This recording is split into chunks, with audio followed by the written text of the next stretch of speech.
This episode of the Jack Tomczak Show is brought to you by Scott Schulte and High 10 Service in Coon Rapids. Visit high10service.com to schedule your vehicle's appointment. That's high10service.com. It's the Jack Tomczak Show. Welcome back to the Jack Tomczak Show on AM 1280 The Patriot. I'm talking with Nate Atkins now in studio. He is the Libertarian Party candidate for mayor of Minneapolis, trying to unseat Jacob Frey. The election is this Tuesday, November 2nd. Hey, Nate. Hi. How goes your race? It's actually going really well. For anyone, I know libertarians try to say that they're not right or left, but let's be honest, these days, they're right. Yeah. They're on the right. Libertarians have always been right. Just ask one. Exactly. No, it's actually been going really good. The response from people is much more positive than I thought. I think I've been on your show before and talked about how I ran as a Republican for Minnesota State House. Both times I was living in Minneapolis. First time I did, the district covered a portion of Richfield. Yep. So it wasn't just Minneapolis, it was also a portion of Richfield. When I ran in 2012, it had been redistricted and everything was Minneapolis. So when I ran then, there was obviously a great deal more opposition to anyone right of center, anyone who wasn't a progressive, anyone who was even anybody who was remotely making sense and they talked. Yeah. Yeah. So like, hey, that guy makes sense. Stop him. Yeah. But this time around, it's actually been really positive. Outdoor knocking, lit dropping. When I stop and I talk to people and I throw a few of my ideas out there regarding law enforcement reform, regarding, I guess, the various issues that the city is seeing, people are at least receptive. They're not throwing up, walls left and right to, not slamming the door in my face like I've experienced before. And for the most part, I mean, the messages I get via my website from people are positive. And I think the thing that I'm kind of taking away from it is I get why people on the right, Republicans, conservatives, libertarians, whoever, see Minneapolis as kind of like a lost cause. Or I should say like Minneapolis, St. Paul, or any kind of urban area. Yeah. We certainly treat it like it's a lost cause. Yeah, absolutely. But I think if you actually spend some time there, ding. If you actually start like showing up to things, showing up to events, being a part of the community, you'd be surprised how kind of liberty adjacent, I would say, a lot of people are. Well, I think in those areas where we on the right rarely go to have conversations with people because Democrats always win, that we assume that they're all dyed-in-the-wool Democrats. And don't get me wrong, there are lots. But there might be people who agree with us on a lot of things, but we never talk to them, so we don't know. Yeah. And they don't know we exist, so they just vote for the Democrat because that's who's gonna win. Yeah. So good for you. Thank you for going there and finding those people and having those conversations. Yeah. And a few weeks back we had former Libertarian Party vice presidential candidate Spike Cohen in town. Spike ran in 2020 with Joe Jorgensen. He now spends his time basically traveling the country, helping out Libertarian candidates, speaking at Libertarian Party events, whether it be state conventions, whatever. And he came into town along with another activist named Anthony Welty. And we spent time over in South Minneapolis knocking on doors. And Spike said, you need to understand how important this is, that you are actually going out, you're meeting people where they are, you're listening to them, you're validating them, you're validating their concerns, and you're talking to them about your ideas. That's like 90% of the battle right there. I honestly don't think, I take that back. I do think that there's a big reason why leftism and like the DFL and everything has won, at least in urban areas. I mean, the ideas of free shit, we'll have to bleep that. Yeah. I just realized. Good catch. The idea of free stuff Mm-hmm. is obviously a very alluring one. Yeah. It's a very easy thing to sell. But there's also a lot of people out there who feel like the DFL has sold them out, more or less. So people are starting to get it. Yeah, Good. yeah, Because the DFL has sold them out. yeah. And so, one thing that I'm working on, I'm the chair of the CD5 affiliate for the Libertarian State Party. Okay. We have affiliates for each congressional district, and then there's more kind of developing here and there, different areas of the state. And I'm the chair of the CD5 affiliate, which is basically Minneapolis. It also encompasses a couple of other suburbs, whatever. But my message to the people coming to those meetings is, let's just start showing up to things. Yep. Let's just start getting involved in different places in the city and in our communities. And it can be just about anything, but if we show up with Libertarian Party shirts on and we're like, hey, we're here to help, that's at least a foot in the door, and that becomes 90% of the battle. At that point, they're willing to listen to you and actually willing to consider what you're saying. In my early 20s, I fought my part of the battle for freedom in this country was to go to bars and berate people on why they were so stupid to not agree with me. Yeah. And surprisingly, at the time, that did not win over a lot of people. No, it's odd. I've also found that arguing with people on social media is not as effective as I once thought it would be. I have a joke about that I can't say publicly or I'll never work again. Okay. But I'll tell you in the break. Okay. And especially if you are new to an area, and not like new like you just moved to Minneapolis, but if you are a non-Democrat going out to talk to people about non-Democrat things in Minneapolis, it is okay to do the soft sell and just be there. Start by just being there. Yeah. And then, I don't know, make some friends. Exactly. Genuine human connection and go from there. Exactly. Yeah. I spoke to a former resident of Minneapolis, now lives in a suburb of Minneapolis, about the Republican Party's attempts to reach out to and kind of connect with black voters, particularly black voters in the city. Has the Republican Party done that? An attempt was made. Oh. A very feeble attempt. Okay. They reached out to this activist. I don't want to bring this person's name into things without this person's permission. Tell me in the break. I will. But this person said, yeah, the Republican Party reached out. They gave him advice. The Republican Party did not do anything with it. And it wasn't anything like groundbreaking. It wasn't anything like you need to devote millions of dollars into this. It was go to Minneapolis and talk to black people. Yeah, just do that. It was set up an office there, just somewhere on Broadway, and just be there. Just be there. That's it. Just we on the right get irritated with people because they don't change their mind when we show them a graph. And right? And I'm one of those people. I'm like, just look at the graph. Exactly. It's bad doing this. Let's go to the other direction where the graph goes up. But showing up and just having a presence lets people know that you care. And that works. Yeah.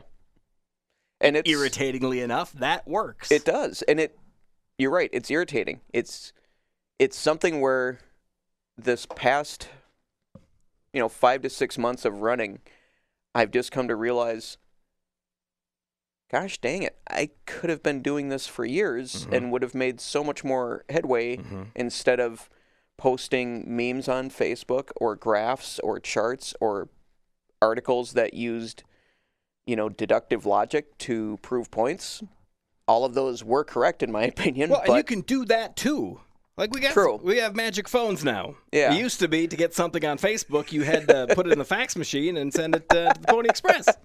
But you could Facebook while you door knock. Yeah. While you're out there with people. Yeah, absolutely. And I don't know how the inner workings of the Libertarian Party work, if they work. All my experience has been with the Republican Party, And this past year, I was working there, so I saw it firsthand, and it wasn't working.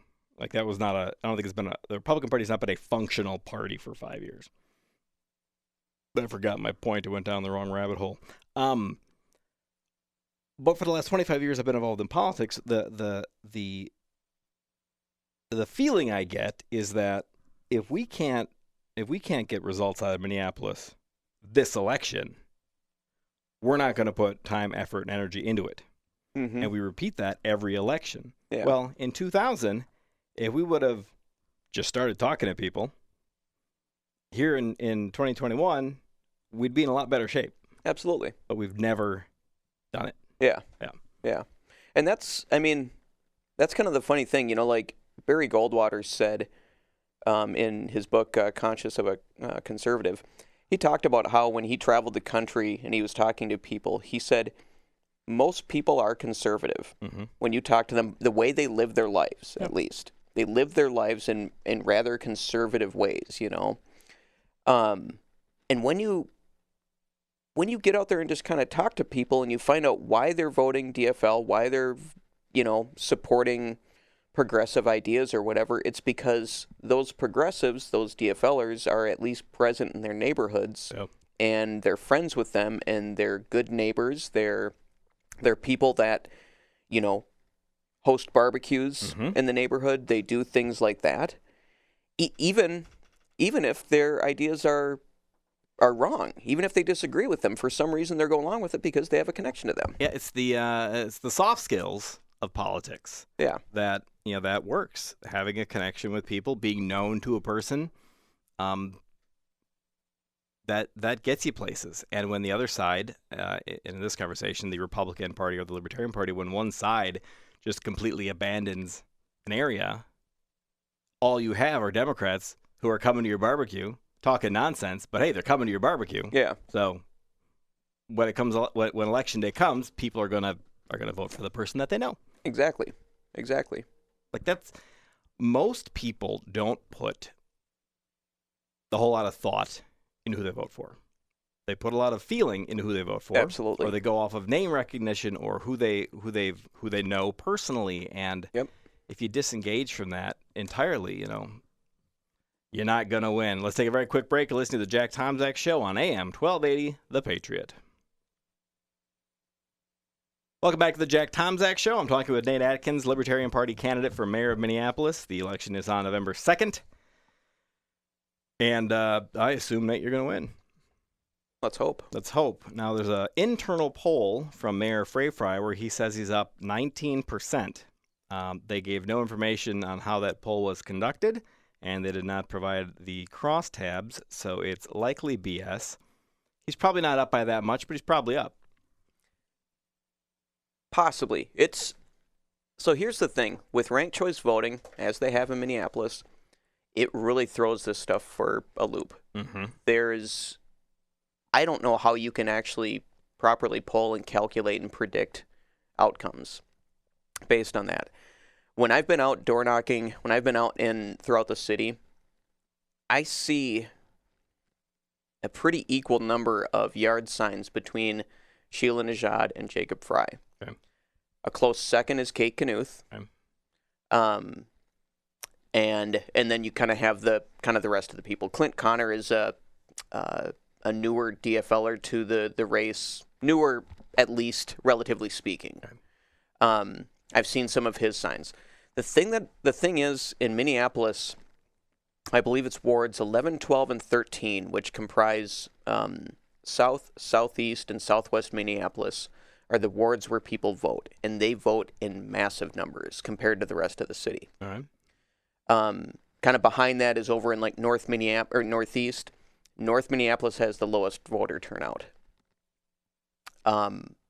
Unsurprisingly, I think there's absolutely no faith in politicians over there, and I don't blame them. I blame me either. Absolutely, but those should be your people. They should be, yeah. Yep. Yeah. We can talk about that more in a bit, but the thing is, with those wards that I mentioned, 11, 12, and 13, with them voting the most, right now I'm seeing mostly Jacob Fry signs down there. Okay. and at least a reasonable amount of support for him. If I'm a betting man, I'm gonna say he's not gonna get to the 50% needed. Okay.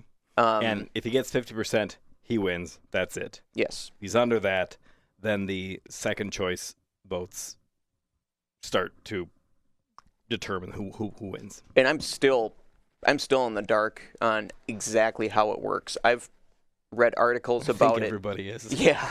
I mean, it's just bizarre the way the votes get reallocated after that first round. Yeah. And but that being said, it's still something when we talk about like winning elections. Am I confident that I'm going to be elected mayor? No. But I think that we've started something incredibly important in the city in terms of being present, as we mentioned in the previous segment, and at least showing up and at least laying the groundwork for potential future candidates, even if they're not libertarians, at least people who align with us on certain ideas. And there have been some city council candidates that I've talked to who do align with kind of right of center or liberty adjacent ideas. And they're ones that we need to continue to be in contact with and potentially support. So ideally, whatever team you're on, you would love to win all the elections and get your way on everything. Yeah.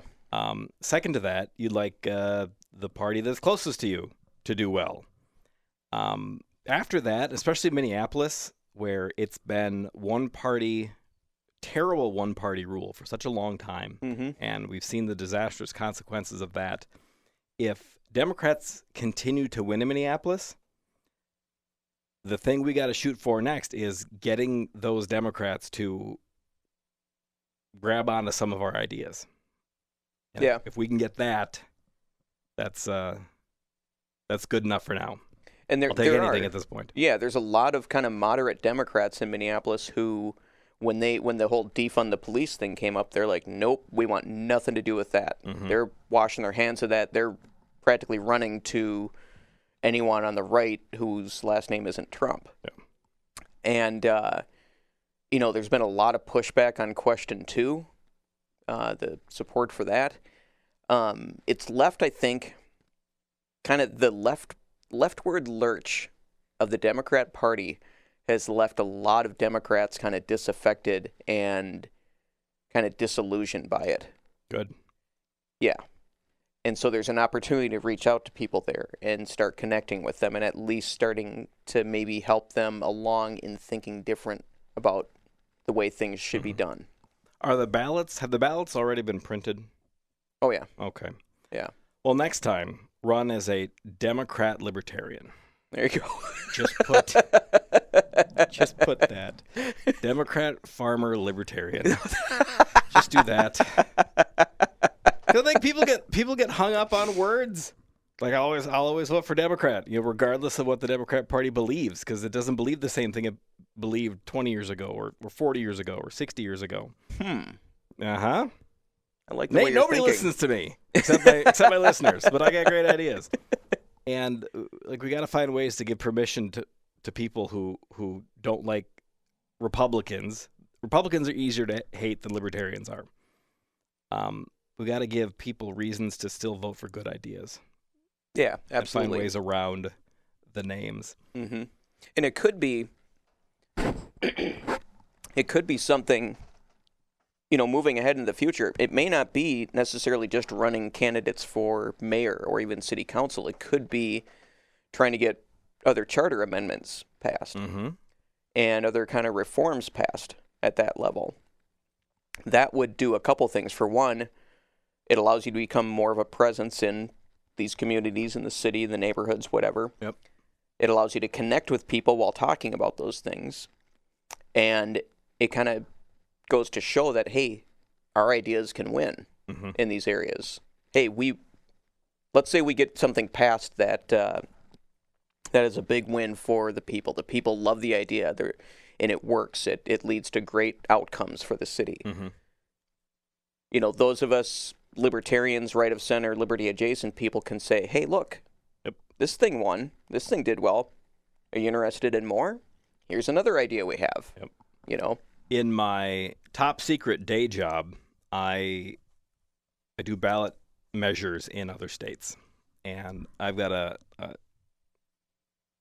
new buddy of mine named Tim Iman, and he's out in Washington State, and he's been running ballot initiatives out there for 20 years, and he has deprived the government from $40 billion in tax dollars. Wow. Mm-hmm. And it's not like he cut a tax and they just went around it and raised some other tax. Like, the way he words these, like, we're cutting this tax, and if you want to raise anything, you got to ask the voters for permission. Like, he's legitimately deprived the government of $40 billion that they wanted to spend. Just in that state? Yep. Wow. And he's done like 17 initiatives, and the Attorney General in Washington is ruining his life. He owes them $5 million. That's another podcast. I've already recorded it. And he ran for governor in 2018. And after doing all this stuff for the people of Washington State, he didn't get past the primary on the Republican side. And he helped the guy who did, and I don't think that guy won either. But it didn't bother Tim that he didn't get to be governor. He was kind of did it on a lark anyway, because he knows what he's doing with ballot measures, and there it's a statewide thing, is moving the ball in the right direction. And we can do that in cities, and because they are, you know, and we should do that stuff too. Absolutely. Like, if you can't win an election with a candidate, win an election with an idea. Exactly. Write that down. I will. Let me text that to myself.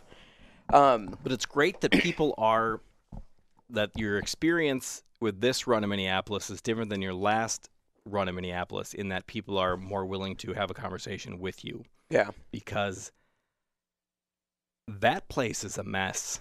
You know, you live there. And if they're going to go through another election not trying to address the mess that exists, that would just be a damn shame.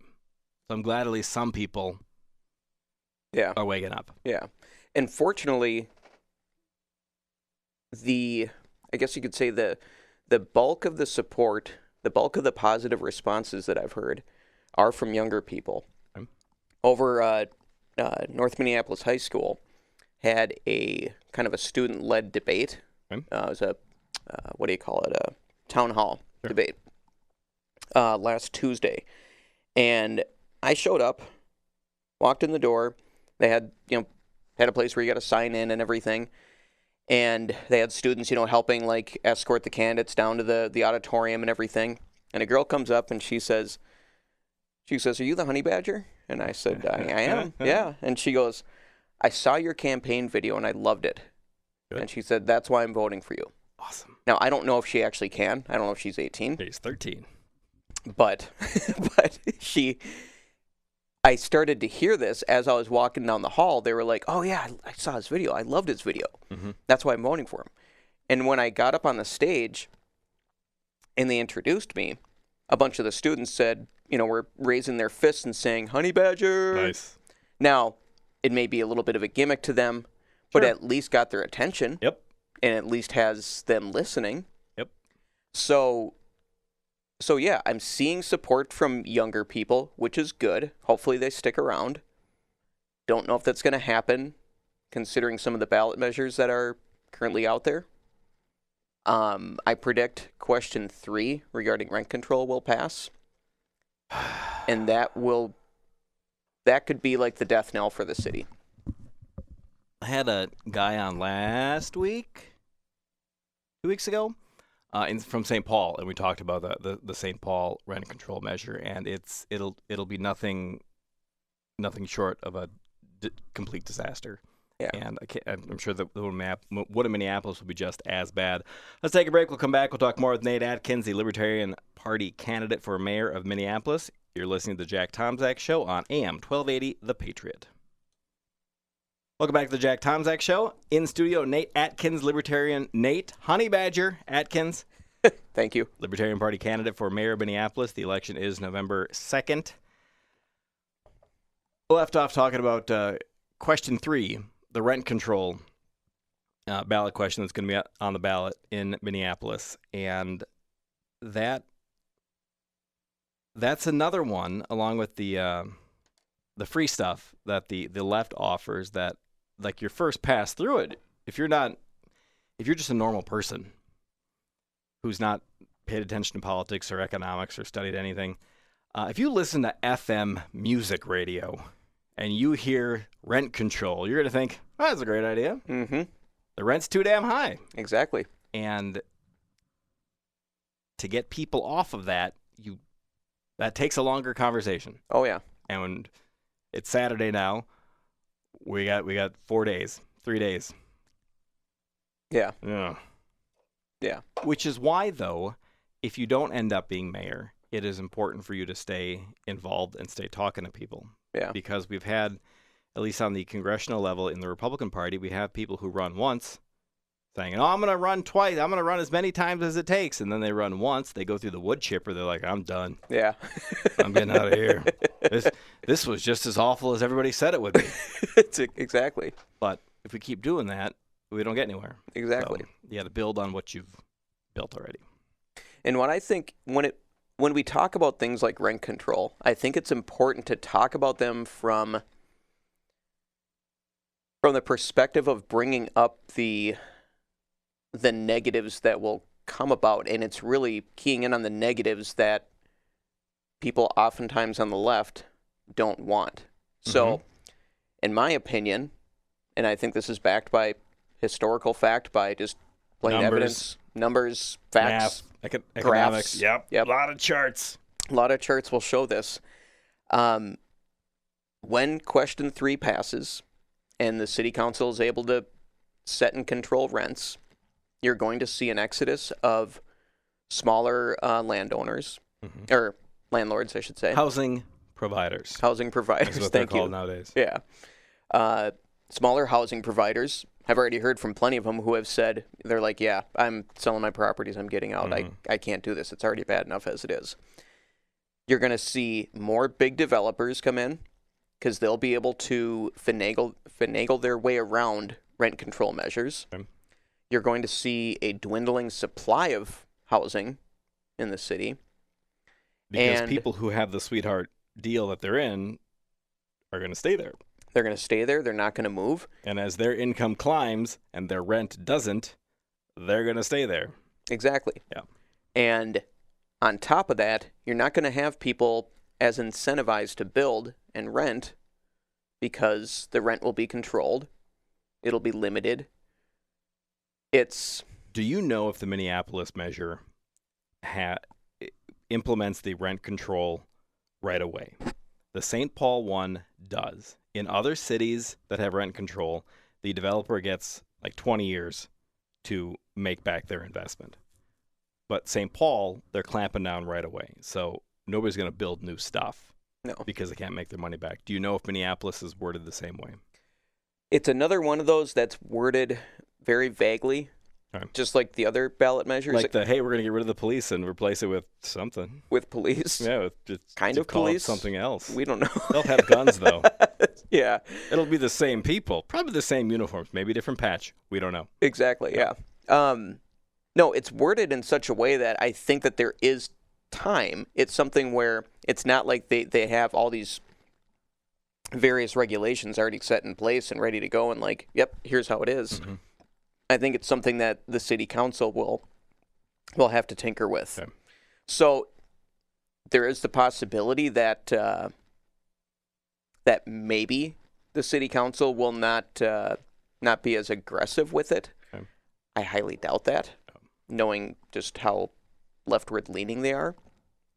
But it's going to lead to greater gentrification of the city, something that people on the left oppose. Mm-hmm. It's going to lead to a limited supply of housing, which people on the left are going to complain about. And I guarantee you there's going to be another sort of ballot measure or something to try and correct the limited supply of housing. They're going to keep doubling down. That's government. Yeah, they're going to keep doubling down on things. Don't be surprised if, like,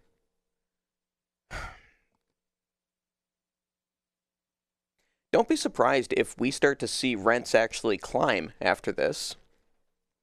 Because in places like New York City and San Francisco, where you have rent control, you have, rents like $3,000-$4,000 a month for a studio apartment. Wow. Or an efficiency apartment or whatever. Yeah, the same thing is going to happen here eventually. My bet would be that, what are they capping it at? St. Paul is going to be capped at 3% increase. Minneapolis I is think going it's to a 2%. I could be wrong. I would bet that if it passes, the landlords are just going to jack it up as high as they can go. And then they'll say to their tenants, well, the ballot measure, 2%. So that's what we're doing. Yeah. Rather than trying to have a rent that fits the market. Yeah.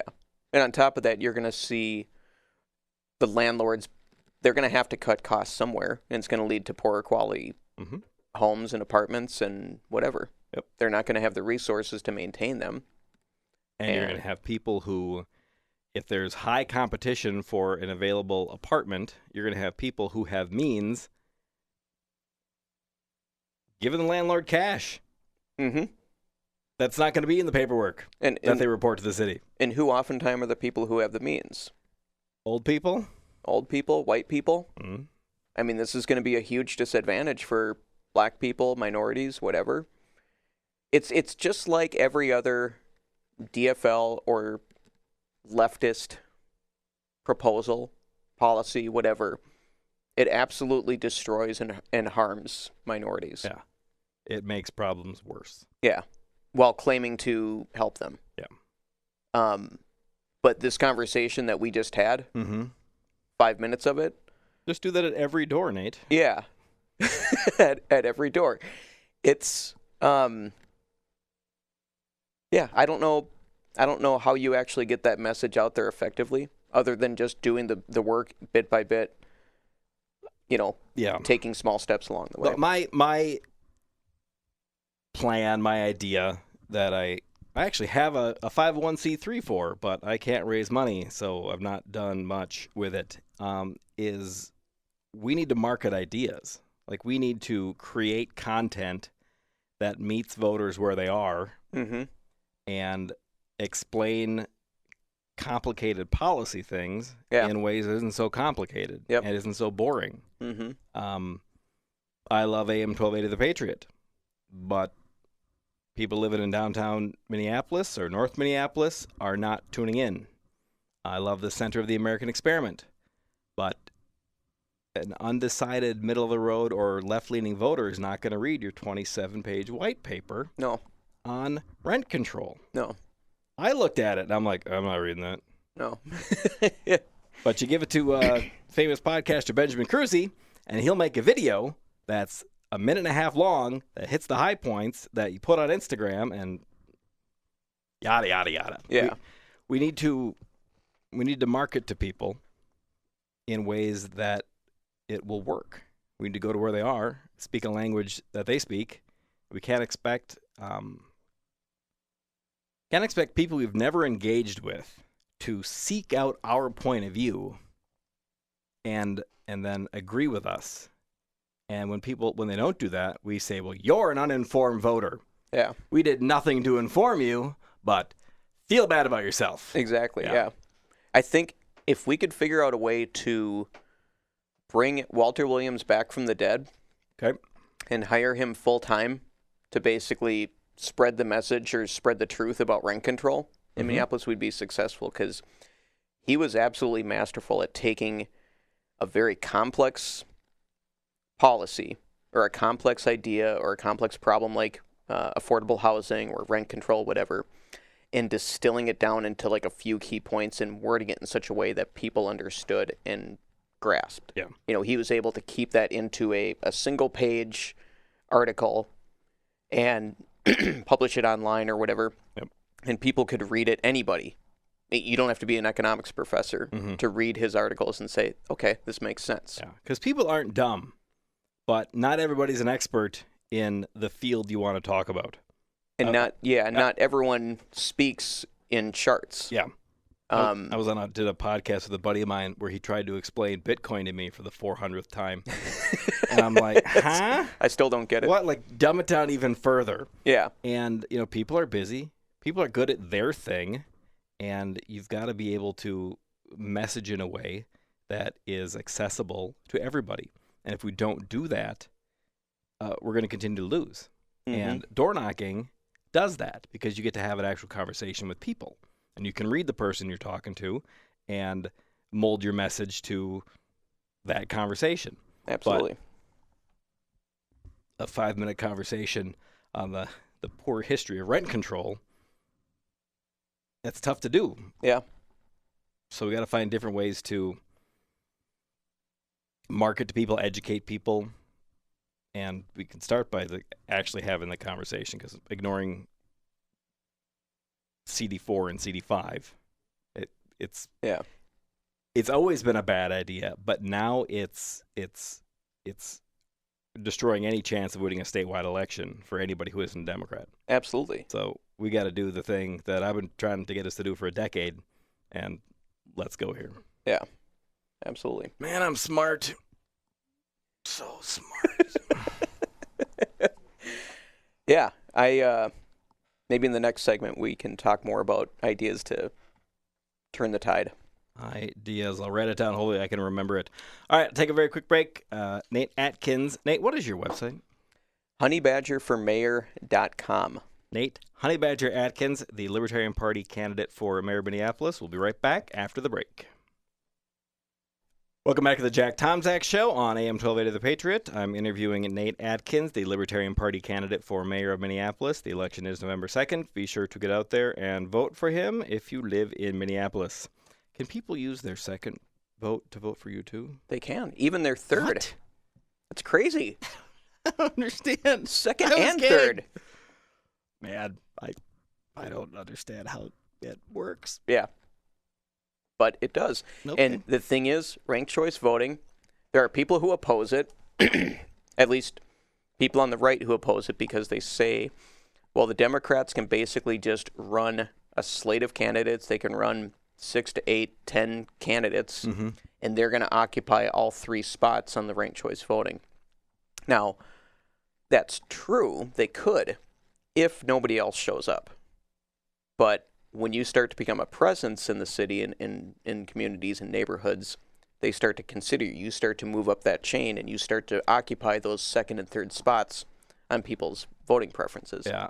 My gut reaction when it hasn't changed on this, that it violates the one person, one vote idea. But if it exists,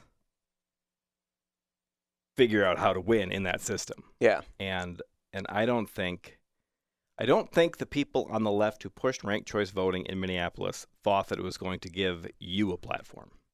No. I thought they figured, now every Democrat gets to run. Yeah. It's like, well, there's non-Democrats that they're going to run to. Yeah. And that's the thing. Like, another experience that I've had in this campaign is that I do kind of see like a look of almost surprise from some of the other DFL candidates when I show up to forums and I show up to debates and I show up to different places where traditionally I'm sure libertarians, Republicans, conservatives, whoever have been invited but don't bother showing up. And they're kind of like, oh, there's actually someone other than a DFLer here. Yeah, and if you're going to not bother to show up to things, you shouldn't be in the race. Yeah. Then you're just a name on the ballot so you can tell your kids you ran for something. Like, if you're going to do it, do it. Absolutely.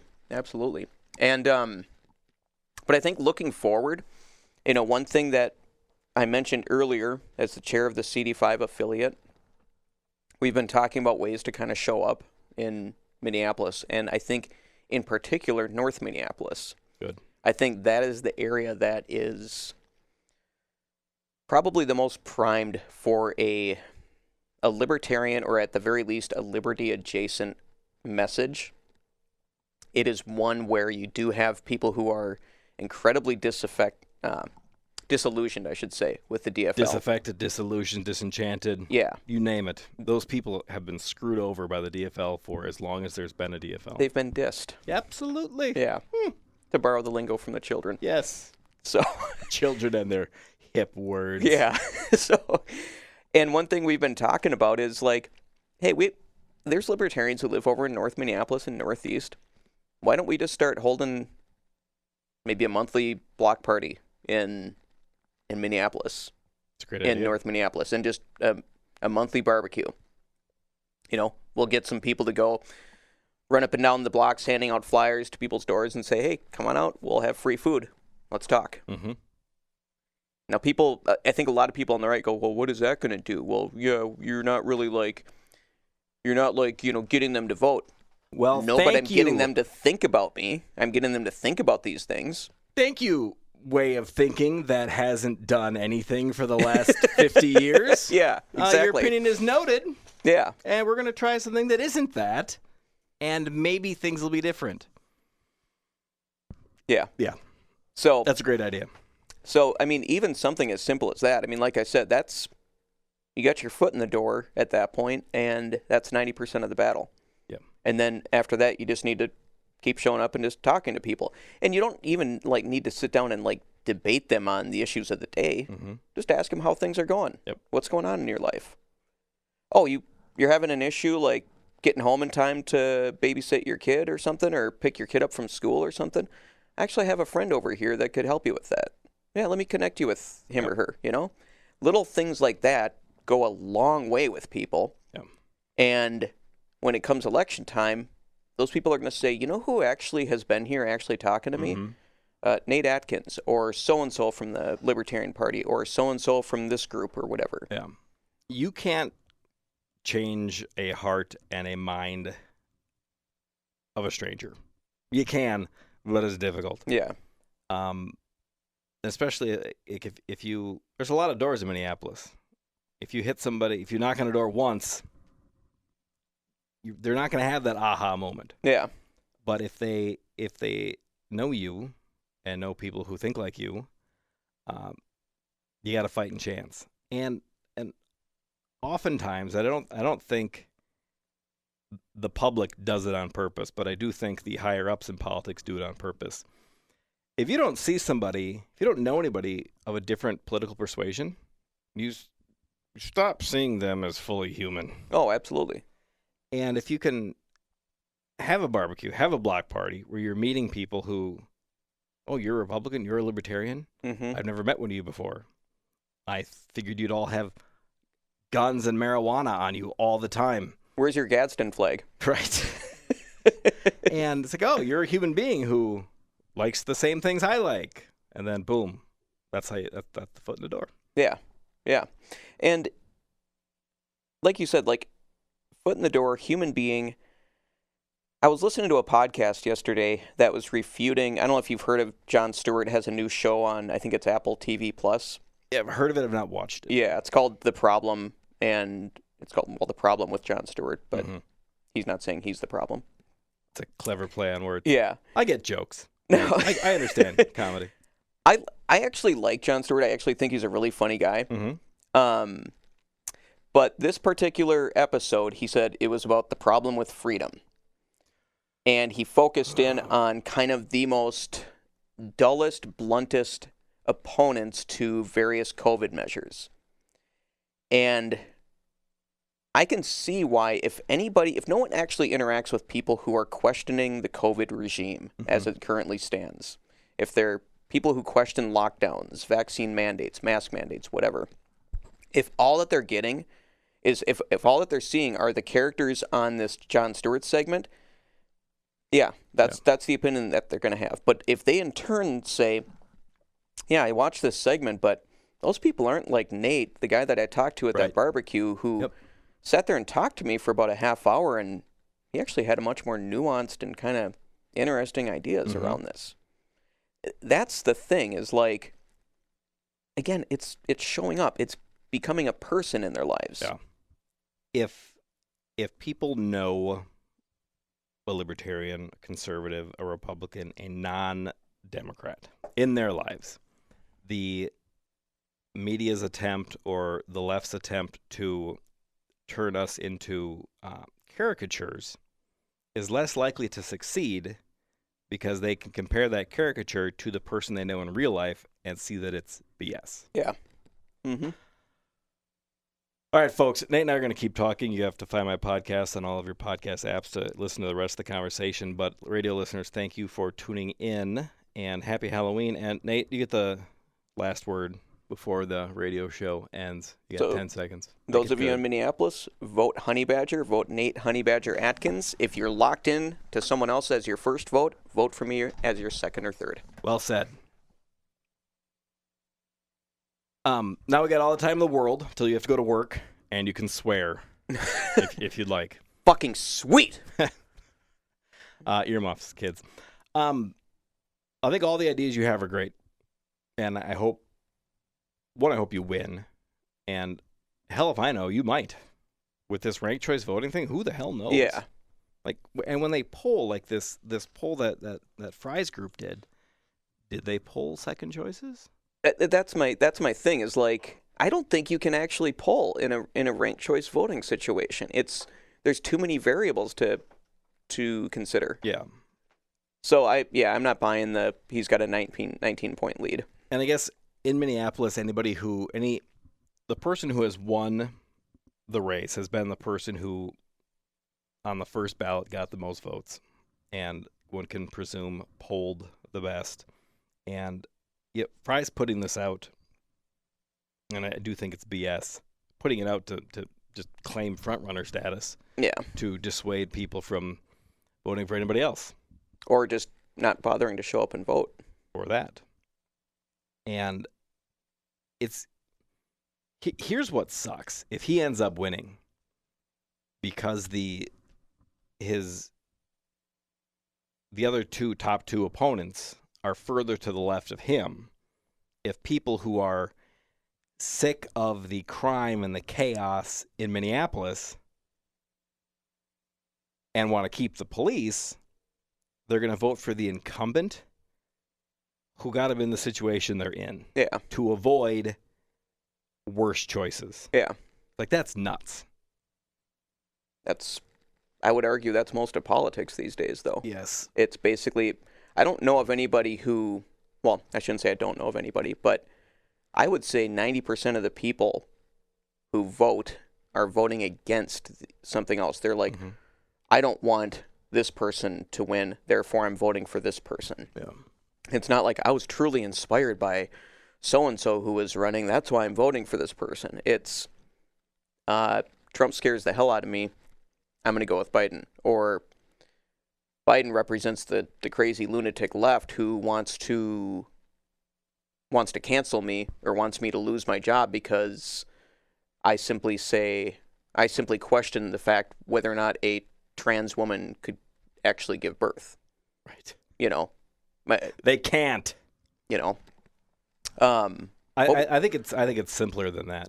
I think people voted against Trump, voted for Biden because they thought Trump was gross and not nice, and people voted against Biden because they thought he was a bumbling old man. Yeah. Like, I don't know if people dug that deep into issues, because for as much as people, like, if you believe social media, people are super engaged on politics now. It's annoying. Well, it's just that they're just shouting. Nobody's talking. They're just shouting at each other. Yeah. And I listened to, on the way into this interview, listened to some local talk radio, and it was base idiot just trying to get a rise out of people. And, like, the answers aren't shouted. They're nuanced. Nuance doesn't get high ratings. Yeah. Okay. Nope. I get it. Yeah. I mean, that's nuanced discussions occur in podcasts. Yeah. Not on AM talk radio. And I listened to CCO as well on the way in. Yeah. And, like, I think of the conversation I had with my buddy on his Bitcoin podcast, how, like, people were really, like, more engaged 100 years ago, 150 years ago. Like, they knew the issues of the day. They read the newspaper. They went to presidential debates that lasted hours and sat outside.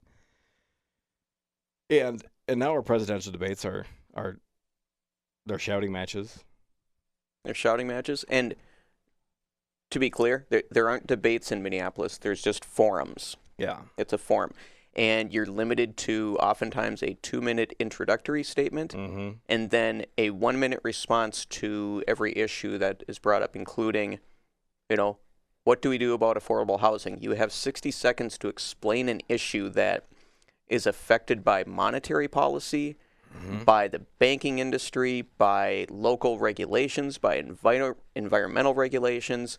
You can't have an important discussion on that. No. All you can do is spit out kind of your talking points so that people know which tribe you're in. Yeah. And then people, okay, I'm going to go with them because I like, they're my tribe. That's my people.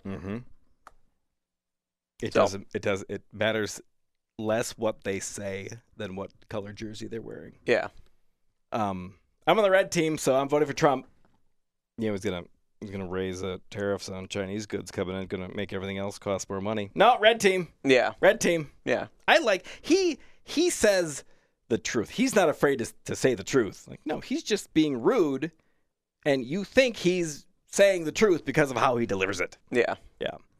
But a campaign is not necessarily the best time to educate people, especially if there's a million candidates and you don't have the most money.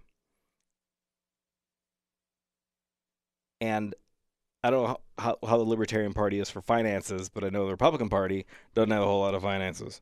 And we like spending our money getting people in Wright County to turn out and less money in Minneapolis getting people to turn out. Yeah. But the internet's free, man. Like, this is the perfect time to be underfunded trying to get a message out to people who've never heard your message before. No, absolutely. Now's the time. Yeah. You have all sorts of avenues to have much more nuanced, thorough discussions with people. So long as big tech doesn't cancel you or deplatform you or whatever. All right, so maybe we have a very short window. Yeah. And then after that, it's impossible. I wouldn't say it's impossible. I mean, the thing that you got to remember is that the market always finds a way. True. The market will always find a way around certain things. The thing that I was on, do you know Andrew Mercado? No. He's a local media guy. He was going to all the protests last year and filming them and recording them and doing live streams, Okay.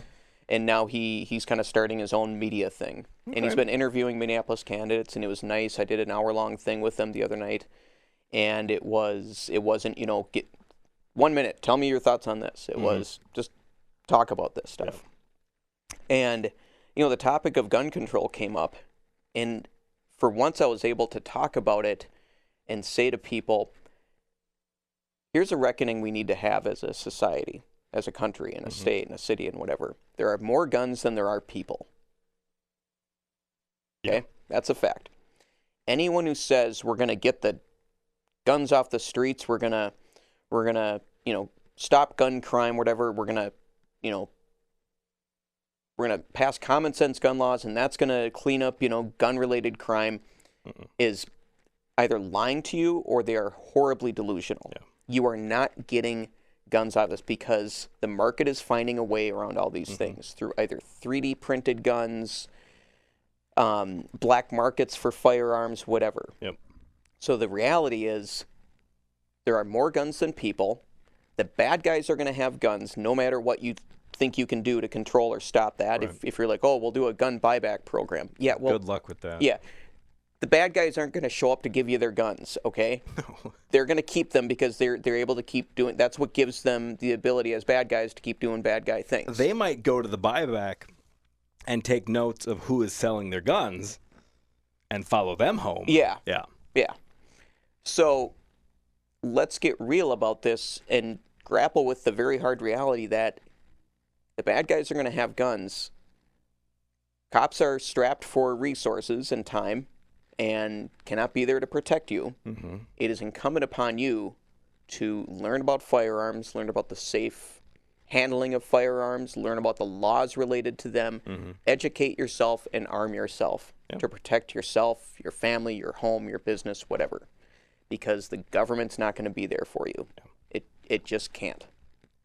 Just think if Alec Baldwin had not been a critic of the NRA, but had been involved in the NRA and had taken gun safety courses and knew to at least check the magazine when he's handed the gun and knew not to point it at a human being, people would be alive who are not, that one person wouldn't be dead because of it. Yeah. And it's like, guns are a tool. Learn how to use a tool safely. I've got a chart that explains all this.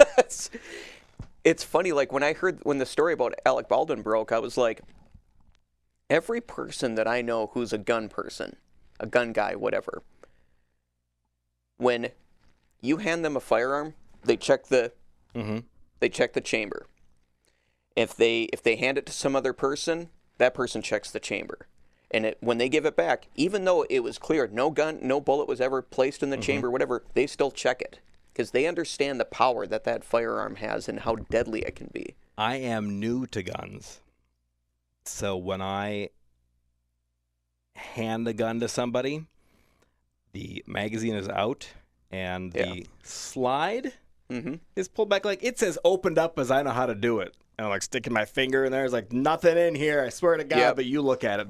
Then I set it down. I don't hand it to people. I just set it down. Yeah. Because they kill people. Yeah. Guns all on their own. Madness. You don't want that gun running off. If you need to hand it to someone, you don't set it on a table, Jack. It could jump up and race down the hallway and shoot someone. I didn't know that prop guns in movies are real guns with blanks in them. I learned that this week. Really? I thought that they were.